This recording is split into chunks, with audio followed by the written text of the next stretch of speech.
Tommy Jaggi Fansided here with Marcus Mosher, NFL expert, as the preseason closes and we prepare for the 2025 regular season. Marcus, we're going to share all of our bold predictions for the upcoming season this year.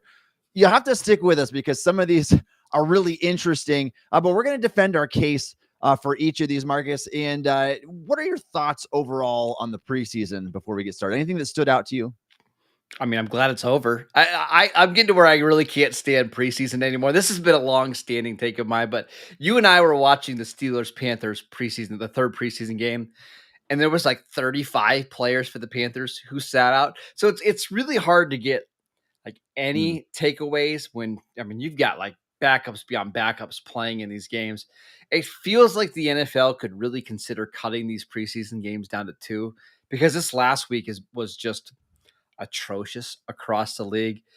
But yeah, my big takeaway is I'm glad it's over because now we can actually start focusing on football that's real and that matters, because we overreact to single plays, and I'm sure we're going to talk about Shedeur Sanders here in a little bit. It's most of it's just nonsense. Marcus, it's hard to believe that we actually got 4 and sometimes even 5 of these games per team. If you had that Hall of Fame game in there, there used to be 6.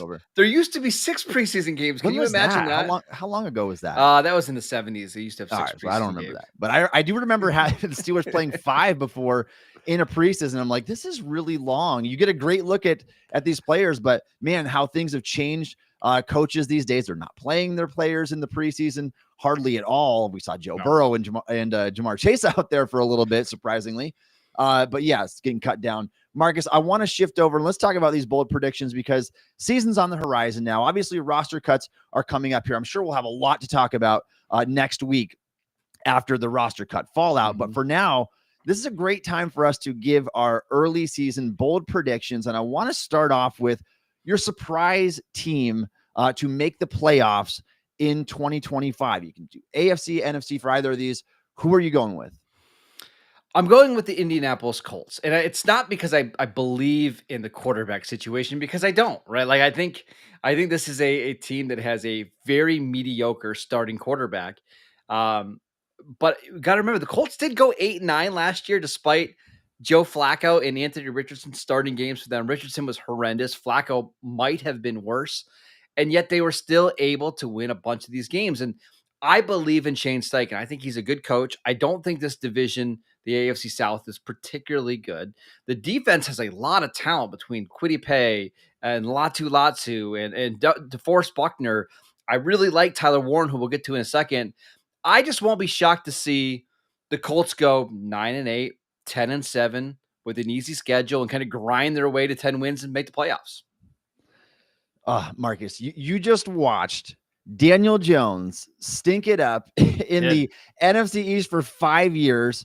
And then he goes and it's a backup in Minnesota. And you're going with the Colts with this prediction. I get where you're coming from, though, because the AFC South is wide open. And so I'm sticking with that division as well. And I'm going to go with the Jacksonville Jaguars as my surprise playoff team this year. I really wanted to pick the Chicago Bears here. I think they had the best overall offseason in terms of getting Ben Johnson. The skill players that they have in place now are impressive, but I'm going Jacksonville because the schedule is so much easier, and they've got games on the dock. I'll just list off a couple of them here. They open at home against the Panthers, which the Panthers look better down the stretch, obviously, last year. They've got a rough slate early in the season, but you get Seattle at home. You get the Raiders. You get the Colts mixed in there, the Jets, the Colts again. I like what they have going for them this year. I thought that they had probably my second favorite offseason. They've got a new head coach in Liam Cohen. They got a new defensive coordinator. And so I think that they're going to be a surprise team this year that makes it. Yeah, and I won't be surprised, honestly, because I love the addition of Liam Cohen. I think Trevor Lawrence is so much better than what he's played. I think the difference for these two teams for me is the offensive lines. Like you look at Jacksonville's offensive line, and that might be like a bottom 7 unit in the league. Whereas I think the Colts are more closer to league average. I like Bernard Ryman at left tackle. Yeah. Quentin Nelson's an all-pro guard. And a lot of times that's ultimately what ends up mattering. And when you play in a division that has a lot of really good pass rushers, I do tend to take the offensive lines. But I won't be shocked, Tommy, if both of these teams are like 8-8 going into the final week of the season, and we see who wins that Week 18 matchup, and that's who ultimately gets in. But I do think you're going to get 2 playoff teams from the AFC South this year.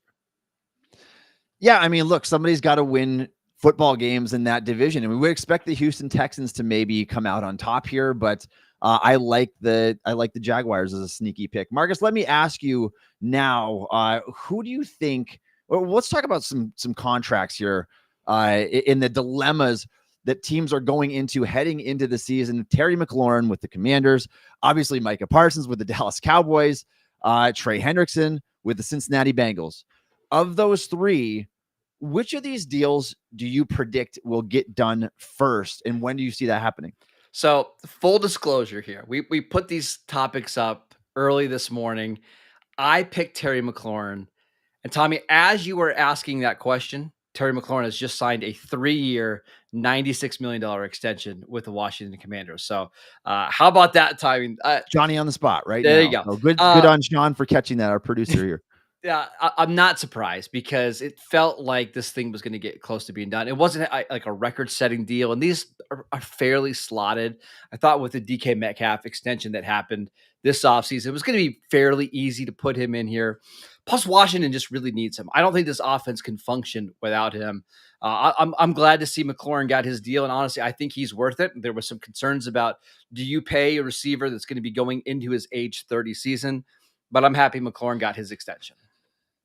Yeah, I mean, you talk about timing right there. He deserved that. I think that it's what was expected. Is what you predicted. I'm not going to share my prediction because I was wrong. But Marcus, that's okay. We can talk about it though in a second. Let's talk about the other two. Let's talk about the other two. So between Parsons and Hendrickson, then let me ask, with this little curveball in here, who gets the deal done first? It's really tough. I think I'm going to say Trey Hendrickson. And the only reason is because it's not such a record-setting contract. When you have the Micah Parsons, who we all know is going to be the highest paid defensive player in the year, it's a little bit harder to figure out exactly how much he's going to make. Whereas I think Trey Hendrickson, they've got the number of years, they've got the average annual salary figured out. It's just the guarantees is the only thing that they're kind of arguing about. It doesn't seem like they're that far away. And I think for Hendrickson, it makes sense to get a deal done now because he's in his 30s, whereas Micah Parsons is in his 26. I don't think he necessarily can afford to wait. So I do think a deal gets done within the next week or so. Just for the sake of argument, Marcus, I'm going to play devil's advocate here. I'm going to say Micah Parsons. And the reason is twofold here. I'm looking at the Bengals. We already saw how horrendous their defense was with Trey Hendrickson last year. We know how stingy that organization is, that ownership. Maybe they play hardball and this goes out longer than we expect it to. Maybe he is willing to miss a little bit of time. Micah, on the other hand, we've seen how these contracts have unfolded for the Cowboys before. CeeDee Lamb, Dak Prescott, right before the start of the season, these deals end up getting done. The distraction's finally out of the way, and they play football. I don't know if that's going to be the case with Micah, but I'm going to say, based on the history of the team, that ends up happening before Hendrickson's deal. I would say the only thing on the Micah deal that makes it a little harder is that Jerry Jones, and he said this on a couple different podcasts, is that they are looking at Micah like basically being under contract this year, which he is on the 5th-year option, and having 2 franchise tags, which puts him, if you look at the 3 years total, at like $81 million. And I think Jerry Jones, even though he's offered Micah a contract already, is having a hard time understanding, why should I give Micah $45 million a year when I have him under contract at $27 million a year for the next 3 years? I do think a deal ultimately gets done, but I think there's going to have to be some concessions on both sides, whether it's average money per year or number of years on a contract.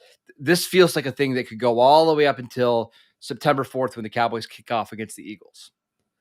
Marcus, you want to talk about a disastrous PR move on the part of the Cowboys? It would be slapping a franchise tag on your perennial all-pro pass rusher. We just don't see this type of stuff happen. Well, I do want to give you a Steelers example that's semi-recent. You go back to Le'Veon Bell when he was wanting a new deal. Steelers offered him something that he wasn't okay with. And so Pittsburgh ended up putting the franchise tag on him. He sat out the entire season. I don't know how that would go for Micah. Obviously, as a young enough guy, he wants to get paid. That's still a lot of money, but it is pennies compared to what TJ Watt, what Myles Garrett are getting. That would go south really quick if Cowboys had to resort to that. So I don't think that it's actually a viable leverage play. Well, maybe not. I will say the Cowboys have experience doing this. They've tagged Dak Prescott 3 times. DeMarcus Lawrence got tagged twice. Dalton Schultz got tagged. To be fair, though, the quarterback tag is significantly higher when you average the top. It is. So I just can't see Micah suiting up for a single game. If you're saying you're getting $27 million, it's fully guaranteed if you're out there. I mean, whether you get injured or not, but we're talking so much less than top of the market value. So I agree with you on the PR hit. Like, I think if the Cowboys were to do that next year with Micah Parsons, the fans are going to lose their minds, right? But I think, unfortunately, as a Cowboy fan, Jerry Jones has a very strong stomach when it comes to this stuff. And actually, I think he kind of enjoys it, right? Because now people are talking about his team. When you have a quarterback who's played on 3 franchise tags, and you have defensive stars like DeMarcus Lawrence playing on multiple franchise tags, I don't think he minds it. And unfortunately for Parsons, and this is why I do think a deal will get done, there's not a lot of leverage for Micah to miss games, because if you miss more than 6 games because of the contract dispute, your contract doesn't toll and you're in the exact same situation just a year older. So he doesn't have a lot of leverage that way, but I do think this does ultimately get done. All right. Yeah, I agree with you there. I think it's going to get done, although I can see, I mean, if that played out, it could get real ugly real fast. Marcus, let's talk about dark horse candidates to be the number 1 seed, either NFC or AFC this year in the NFL. And I'm talking about guys who, teams that aren't considered already at the top of the league. Who do you have as a dark horse to steal one of those precious first round buys, one in each conference? I'm going with the Rams in the NFC. They have one of the easiest schedules in the league. I don't think the NFC West is the toughest division. I do think you have some decent teams. I think Seattle's going to be okay. I think the 49ers will be good. But I look at the Rams, you've got Puka Nacua and Devontae Adams, one of the best wide receiver duos in the league. You've got a really young and athletic defense. You've got a good offensive line, a good running game, all with maybe the league's best coach outside of Andy Reid. Honestly, I might take Sean McVay even over Andy Reid. I love this team right now. And as long as Matt Stafford can stay relatively healthy, I think they should win 12 or 13 games. They have a competent backup in Jimmy Garoppolo, which they might need this year. I just think this Rams team is very, very good. We saw them come a couple plays away from beating the Eagles in the divisional round last year. I think this is going to be the year where the Rams really rack up the wins. Yeah, I think the Rams got good really fast. I mean, obviously the pieces they added to their defense last year, and Jared Verse and Braden Fisk, phenomenal. So much hinges on how the back holds up of a 37-year-old quarterback who's kind of week to week with it. And so assuming that the back holds up all season long, I agree with you. I think that's a good pick for a dark horse in the NFC. Marcus, I'm going to give you one from the AFC, and we'll stay right in LA with the Chargers here. And my reasoning is, I think that the Chargers have gotten better year over year.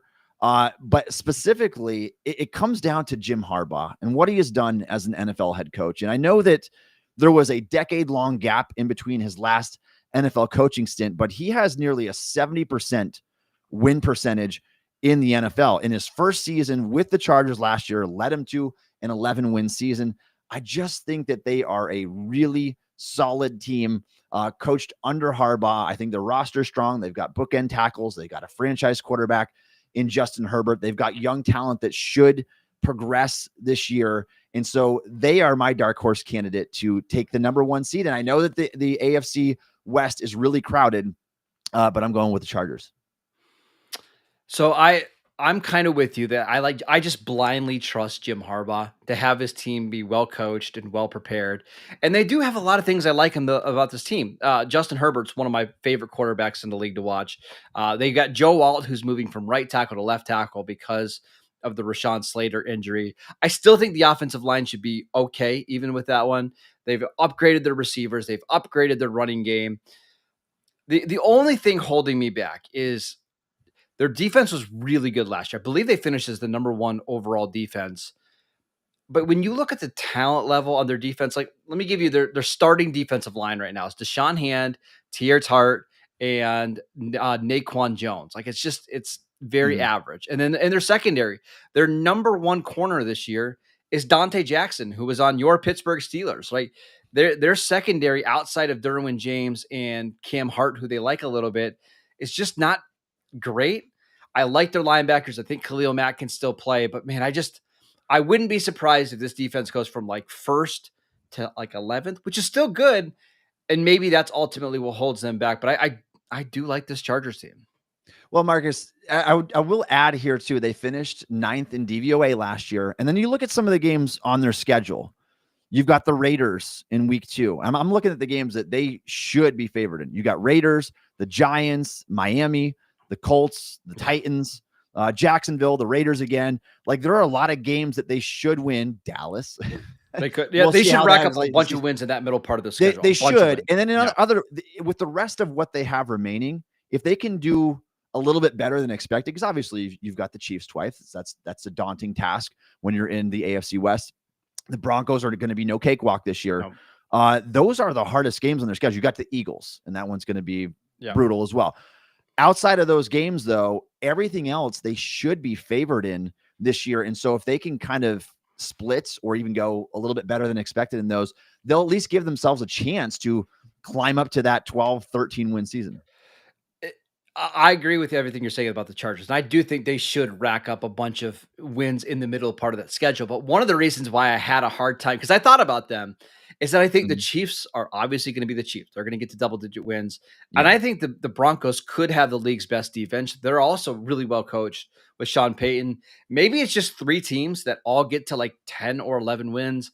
And then Pete Carroll, I think, is going to raise the floor of that Raiders team. So I won't be surprised, Tommy, if the number 1 seed for like the first time in forever comes out of a different division in the AFC, just because there's so much talent at the top there. Yeah, they're going to be beating each other up for sure. So I can see that happening. Like you said, probably best to estimate they're in like that 9, that group of 3 there is in like the 9 to 11-ish win range probably. But that is my prediction. Marcus, let's go on and let's talk about the most likely to earn the top pick in the 2026 NFL draft. This is not the list that you want to be on if you're a fan of one of these teams, but somebody's got to get it. And there are some rough-looking organizations out there right now. Who do you think is going to ultimately end up with the top pick next year? So this is hard because I don't think the Browns are bad. Like you look at their roster, it's pretty good. Like the defense has a lot of really good talent. I think they're really well coached in Jim Schwartz as a defensive coordinator, Kevin Stefanski on offense. I do think the offense has some talented playmakers with Jerry Jeudy and David Njoku. But I think it's one of these things when you have a bad quarterback and you have a really hard schedule in division, things can kind of get out of control, spiral out of control quickly. Let me read you their opening schedule. You tell me when they're going to get their first win. They play home against the Bengals. Honestly, that might be their best chance. The Bengals always struggle in week 1. Week 1's fluky. You never know. Yeah. Then they play at Baltimore, home Green Bay, at Detroit. They go to London to play the Vikings. The next week, they come back and they play Pittsburgh on the road without a week off. That's your first 6 games right there. Like it won't shock me if they're 1-5 at that point. And we know how the season goes. If you get off to a really tough start like that, it's hard to bounce back. Then they still have, another game against the Bills, the Ravens, the Steelers, the Bears, the 49ers, the Bengals again. I think this could be like a team that's in every single game every week, but they go 3-14. Yeah, 100%. I agree with you there with the Bengals for 3 reasons. First of all, Joe Flacco, your quarterback situation. What is it? Even if you have the best version that you could get out of a 40-year-old Joe Flacco, you're looking at a bottom 5 NFL quarterback probably by the end of the season. And I don't think he's going to keep his job because the Browns are going to end up turning the page. Their schedule, their division that they play in, those are the other 2. And so they're going to be right near the bottom. The reason I didn't pick the Browns is because they still have Jim Schwartz. They still have Myles Garrett. And I think that those 2 things right there, I think their defense will be respectable enough. It's not going to look like it did in 2023, but it's going to be good enough that it will play them into some of these games and maybe play them out of that first overall pick. And so my team that I'm going with to earn the top selection next year is the New Orleans Saints.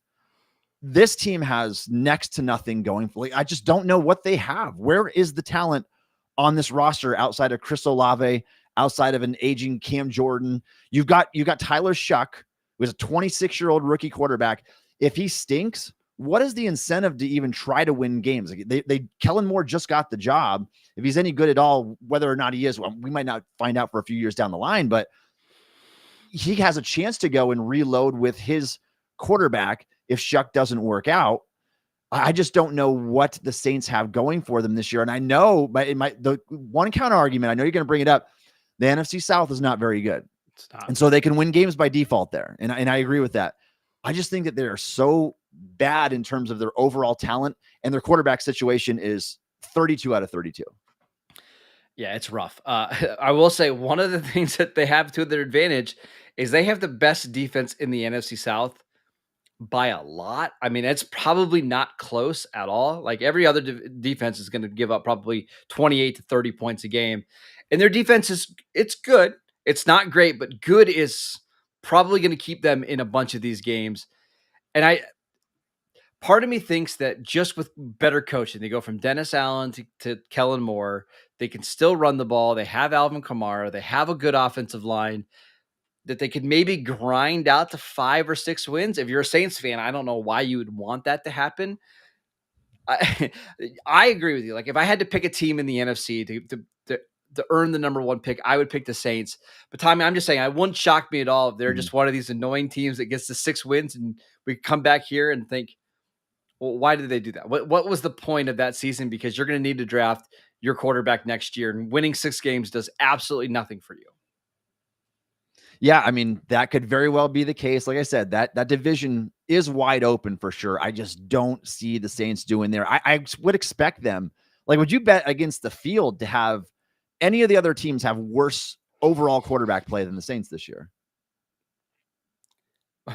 Cleveland's going to be close. I guess it depends. Yeah, but do you think I guess if Flacco is playing, but Flacco's know what we're getting. Yeah. I think I agree with you. I think the Saints will probably have the worst quarterback situation in the league. I think if they can even be somewhat competent at that position, they'll take it. All right, Marcus, let's move on. I want to talk about the most impactful rookie. So what is your bold prediction? Which rookie is going to make the biggest overall impact for their team this year? So I actually like Colston Loveland more than Tyler Warren coming out of the draft. And I still think Loveland's going to be awesome. We've seen in the preseason, like they're designing touches to get him the ball, and Caleb Williams loves him. But I think Tyler Warren landing with the Colts and then having Daniel Jones become the starting quarterback is going to be massive for him. We already saw it like in the first couple preseason games. As soon as Tyler Warren was on the field and Daniel Jones was at quarterback, he was just getting peppered with targets. And it makes sense, right? Daniel Jones is not that mobile of a quarterback anymore. He doesn't like to take hits, so he wants to get rid of the ball quickly. And it's really easy just to give Tyler Warren a bunch of these targets 5, 6, 7 yards down the field. I won't be shocked if he's somebody that's approaching 80 catches as a rookie, and that's pretty unheard of. Like historically, I think Tyler Warren is going to have a monster rookie year with the Colts. I love that pick, but I'm going to go with the guy who you and I both labeled as generational, who can wear multiple hats, and I think we're going to see him kind of transcend the league here. That's Travis Hunter on the Jacksonville Jaguars. I don't know what the split is going to be between his offensive, defensive snaps at this point. We'll get a good look at that, good idea after week 1 probably. But for a player that can play both ways and can do so as highly as he did in college, if he can do so with any sort of the same consistency in the NFL, he's going to make a massive impact right away on Liam Cohen's offense in Jacksonville. I think that he's obviously a tremendous pairing. You talk about skill set and just for the future outlook with Brian Thomas Jr., who's coming off of a phenomenal season at the wide receiver position. His impact, I feel like, has a chance to be something that we have not witnessed maybe ever, or since like the Deion Sanders. Like it's the potential is all there for him to kind of transcend the league with what he's doing. So we're going to bleed this into our next segment, but our next one was going to be the next superstar in the NFL, right? And I was going to put Travis Hunter on that list because I do think there's a chance that, Tommy, he becomes the most popular non-quarterback in the league by the end of this year. Like he surpasses Jamar Chase and Justin Jefferson and Micah Parsons and Myles Garrett. Like, I think there's a chance he does that because he just is so unique and he's so exciting and he's electrifying. And whenever he touches the ball, it's must see TV. I can't wait to watch him. Like, I'm fascinated by how Liam Cohen's going to use him. What's the rate going to look like on offense? How many snaps is he going to play on defense? Again, he is going to be so much fun to watch this year. All right, Marcus, let's talk about the next superstar in the NFL. Both you and I love Travis Hunter, but let's talk about guys, maybe non-rookies, players. Who's going to take that next step into being, you are a good player right now, you could become an all-pro player soon? I think it's going to be Xavier Worthy, and for a couple different reasons. We saw in the second half of last year, he really came on as a receiver. And then in the playoffs, he was phenomenal. I mean, he was awesome in the Super Bowl, albeit in a blowout, but he was really, really good. I think the main reason why I think he's going to take such a big step forward is because he was young last year, and I think he's growing as a receiver. But more importantly, the Chiefs reworked their offensive line this offseason. They went out and grabbed Josh Simmons. I think that unit, they locked up Creed Humphrey and Trey Smith. I think that unit is going to give Patrick Mahomes more time, and he's going to feel more comfortable throwing the ball down the field. I thought Mahomes had a down year for his standards, and really the biggest problem was he was just not good throwing the ball down the field. He missed Xavier Worthy at least 8 different times on what would have been 40-yard touchdowns. If he connects on half of those this year, you're looking at a 1,300-yard, 1,400-yard receiver on one of the league's best teams with one of the league's most premier franchises. And with Rashee Rice likely to be suspended for a big, big chunk of this year, I think Worthy has a chance to be an awesome player.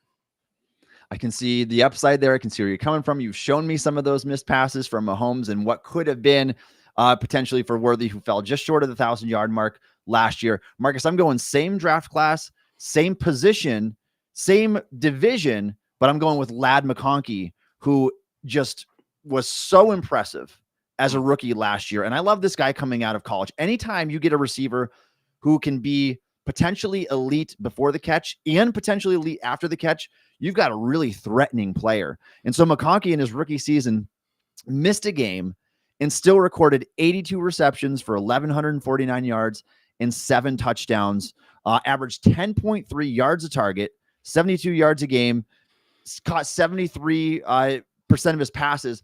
And Justin Herbert had 123 pass rating when throwing to him. If that volume goes up, and it absolutely should, because he's by far the best weapon on that team, you could be looking at a really special player here, a guy that can instantly elevate himself to Pro Bowl status. I thought he was pretty much there already. He graded out as a top 13 receiver in the NFL.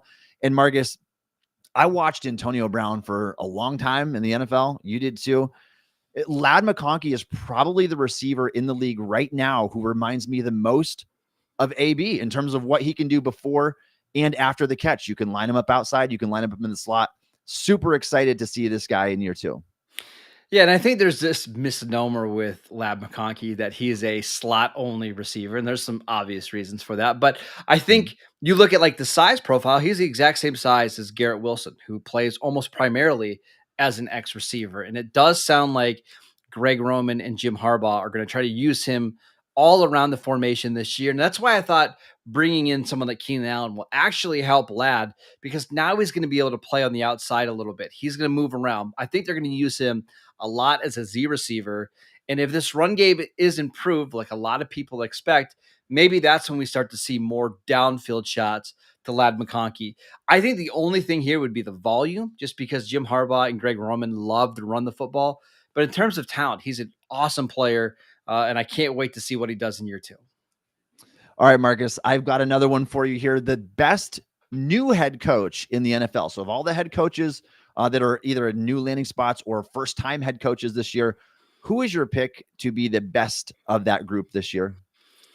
I honestly was going to say Pete Carroll, because I do think he's a floor raiser. Like wherever Pete Carroll goes, the teams get better right away. But that division is so hard that I think if they got to 8-9, I wouldn't be shocked. But I don't think people are going to consider that like a huge win for the Raiders. That's why I'm going with Mike Vrabel in the Patriots. I think you go from Gerard Mayo in the disaster that coaching staff was last year to Mike Vrabel, who I think is a good coach, maybe not an elite coach, but a good coach That might be the difference in 6 wins. Honestly, just having a competent head coach, you're seeing his impact already. They're a more physical, they're a tougher team. I expect them to be absolutely awesome on defense. We'll see what the offense looks like. I will say, I think Josh McDaniels is a big upgrade over what they had last year with the offensive coordinator. I expect the Patriots to be pretty frisky this year, whether that's 9 wins, whether that's 8 wins. This is a team last year that finished 3-14. I think the Patriots, because of the Vrabel hire, are going to be a much more improved, or a much better team this year. Yeah, that's a great selection. I mean, you're talking about a guy who's gone to the AFC Championship game before, who's had success with the Titans. I picked Jags for a lot of this stuff. Travis Hunter, Liam Cohen. I talked about him a little bit earlier, but I'm going to go with Ben Johnson here still. I've been so bullish on this guy. I watched him from the time he became the offensive coordinator with the Detroit Lions and saying he's got just that niche trait to his game where he knows how to get guys open, knows how to get them in space. I love his passing concepts. I think that he's been so brilliant. And I think the Lions could take a big hit without him. Mm-hmm. I don't think this is necessarily, Marcus, going to be reflected in the win-loss column this year for the Bears because they are in maybe the toughest division in football in the NFC North. But I think that you're going to see all the signs out of Ben Johnson that you're going to want to see. The offense is going to take a massive leap forward in Chicago this year. And even if they finish as like a 7-ish win team, you're going to say, the Bears, you just got your head coach for the foreseeable future. I think that Johnson is that next guy in line. He's the next young offensive mastermind in the NFL. I love Ben Johnson. It's the same thing though that with the Raiders. That division is incredibly tough, and they've got really good coaches with Kevin O'Connell and Matt LaFleur and Dan Campbell. That would be my only pushback. But in terms of the coach, in terms of the roster, I think there's a lot to be excited about with the Bears this year. Honestly, this is a pretty good coaching cycle between Mike Vrabel, Liam Cohen, who we're excited about, Ben Johnson, Pete Carroll. I think I won't be surprised if 3 or 4 of these coaches end up having really strong debuts with their new teams. Yeah, absolutely. And Marcus, that brings us to our last question. The big question here, who is going to win the Super Bowl this year? Who is your favorite to do so?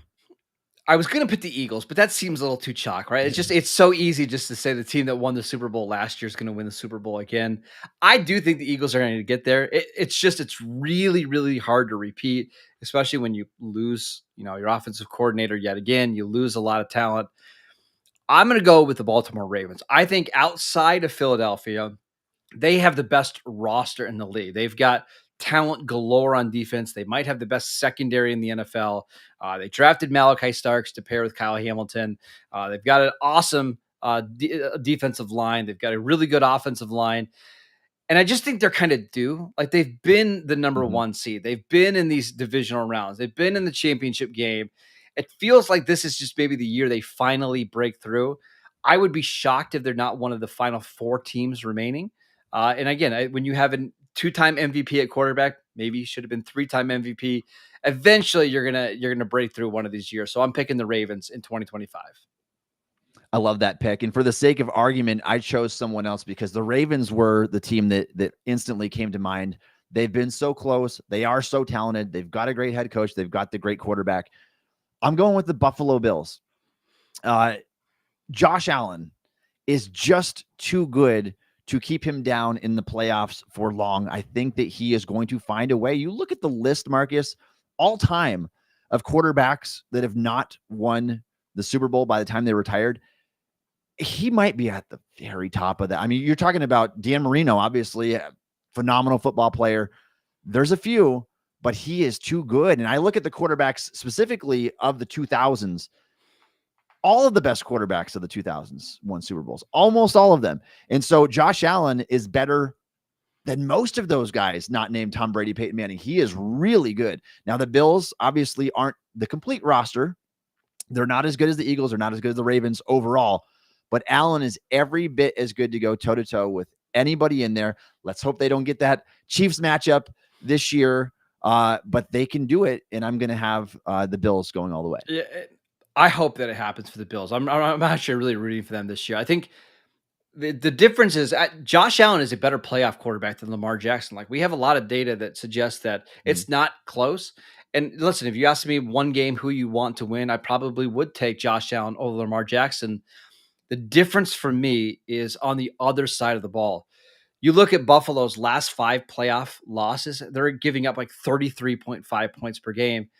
I just don't trust this defense to stop anybody in any of these big games because they just don't have the talent. They've already had a bunch of injuries. Trey White is now dealing with a knee injury. Maxwell Harrison, their first round pick at corner, dealing with a knee injury. He's going to likely miss many games in the regular season. Their pass rush is young, or it's very old in the case of Joey Bosa. Unless this defense just really outperforms expectations, I have a hard time getting there. But again, Josh Allen is so good that maybe none of that matters. All right, we will find out. We're excited for this season. Marcus, this is our last show that we're going to do on Mondays. And moving forward, the Stack in the Box show is going to be Tuesdays at 2 p.m. Eastern time. Make sure you set a reminder, mark your calendars for that, and we will see you next time.